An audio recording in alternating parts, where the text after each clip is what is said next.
देखिए जी, मैंने आलूओं को चूल्हे के ऊपर रख दिया है जी, और साथ में मैंने एक बड़ा टुकड़ा जो है वो चिकन का भी रख दिया है। ऐसे ही हम इसे उबाल लेंगे दोनों चीज़ों को।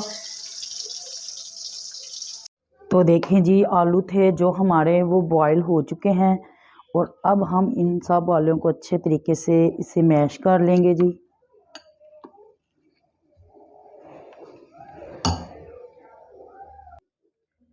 तो देखिए जी, हमारे जो आलू हैं वो मैश हो चुके हैं, और ये मेरे पास देखिए जी चिकन है, और मैंने इसके छोटे छोटे पीसीस काट के मैंने ऐसे देखिए जी रेशेदार मैंने इन्हें कर लिया है पीसीस को। तो अब हम इसको सारे को जी चिकन को भी आलूओं के अंदर डाल देंगे, और साथ में जी मैं इसमें 2 चम्मच भर के भरे जो है वो मैदे के डालूँगी इसमें। इससे हमारे जो कबाब है जी वो टूटते नहीं हैं। 2 से ढाई चम्मच आप डाल लें। और अब हम इसके अंदर देखिए जी सब्ज़ मिर्च मैं डालने लगी हूँ। साथ में मेरे पास ये अदरक लहसुन का पेस्ट है जी, ये भी मैं इसका हाफ़ चम्मच इसके अंदर डाल दूँगी। तो देखिए जी, मैंने अदरक लहसुन का पेस्ट भी इसके अंदर डाल दिया है। और अब हमारे पास कुछ मसाले हैं जी, ये देखिए मेरे पास नमक है मैंने लिया हुआ हाफ़ चम्मच, और साथ में मेरे पास ये चिकन टिक्का मसाले है, और साथ में जी हमारे पास ये देखिए काली मिर्च का पाउडर है, सुरख मिर्च का पाउडर है, साथ में थोड़ी सी मैंने हल्दी ली है, और साथ में खुशक जो धनिया का पाउडर है।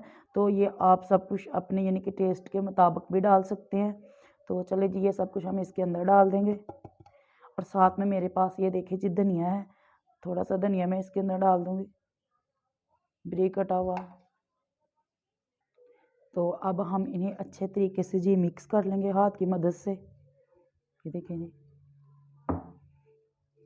इसमें कोई पानी नहीं डालना, कोई कुछ भी आपने जी नहीं करना, ये ऐसे ही हाथ की मदद से आपने इसे अच्छे तरीके से जी मिक्स कर लेना है।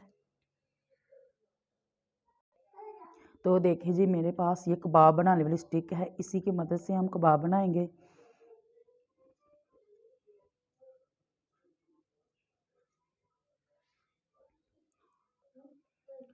देखिए जी, अब हम ना थोड़ा थोड़ा सा ऑयल जो अपने हाथों के ऊपर लगा लेंगे, इससे हमारे जो कबाब है ना वो हमारे हैंड के ऊपर जो है ना हाथों के ऊपर चिपकेंगे नहीं।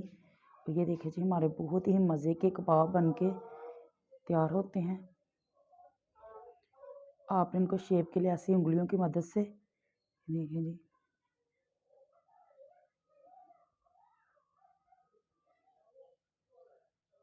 आप अपनी मर्ज़ी से इसका साइज़ बड़ा और छोटा कर सकते हैं जी।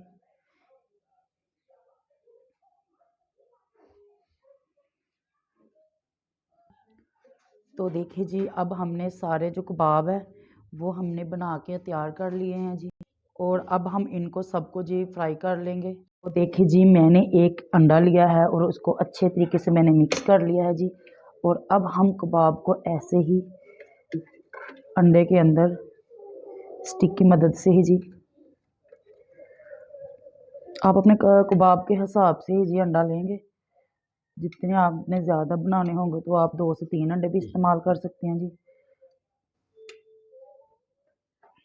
तो देखिए जी, मैंने कढ़ाई के अंदर ऑयल को डाला था, और ऑयल हमारा जो मैंने लो फ्लेम पे अब रख दिया जी, ऑयल हमारा गर्म हो चुका है। तो अब हम इस कबाब को जी हैंड की मदद से देखिए जी, अब सब कबाब को हम ऐसे ही रख देंगे जी। तो देखिए जी, हमारे कबाब के ऊपर जो कलर है वो आना स्टार्ट हो गया है। देखिए जी, हल्का सा ये रेड कलर आना इसके ऊपर स्टार्ट हो गया है। अभी 1 से 2 मिनट तक हमें इसे और मज़ीद पकाएंगे, ताकि इसमें कच्चापन जो इसका ख़त्म हो जाए। हमारे जो कबाब है बहुत ही मज़े के बन के तैयार होते हैं जी। अगर आपको हमारी रेसिपी पसंद आई तो हमारे चैनल को लाइक कीजिए, सब्सक्राइब कीजिए, शेयर कीजिए। प्लीज़ हमारे चैनल को सब्सक्राइब ज़रूर कर दिया करें।